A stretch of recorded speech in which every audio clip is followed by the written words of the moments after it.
ప్రకృతి మానవ లోకాన్ని సృష్టించిన కొత్తలో భగవతమ్మ 12 శక్తి సాధకుల్ని లోకంలోకి పుట్టించింది. వీళ్ళంతా గొప్ప కార్యజన్మలు. రాబోయే తరాలకు ధర్మాన్ని నిర్వహించడం తెలియజేసే ఈ శక్తి సాధకులు ఇక్కడే ఉంటూ తరతరాలకు బ్రహ్మజ్ఞానం, ఆత్మజ్ఞానం, ఆయుర్వేదం, మనం ఈ కాలంలో పలికే నాలెడ్జ్ అంటూ ప్రతిదీ మనకు వాళ్ళిచ్చిందే.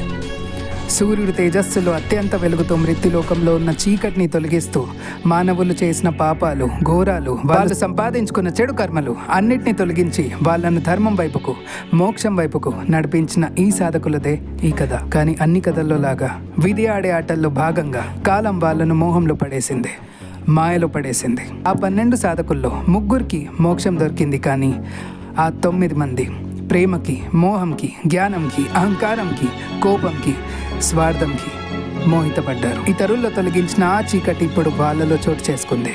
వాళ్ళ చీకట్లో నుండి పుట్టిన ఒక రాక్షసుడు కాల్మాయ.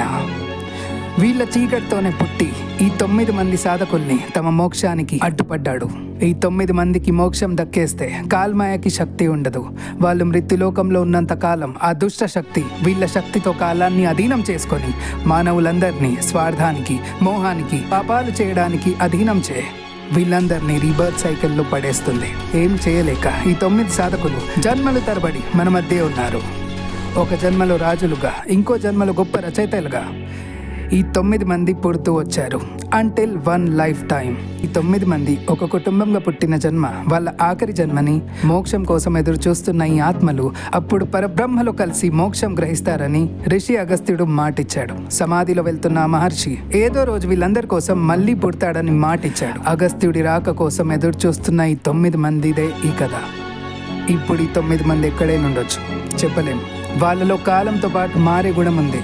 సో వాళ్ళలో ఎవరైనా మన పక్కనున్నా మనం గుర్తుపట్టలేం. ఇక వాళ్ళ నిజం ఆ ఋషి అగస్త్యుడికే తెలియాలి.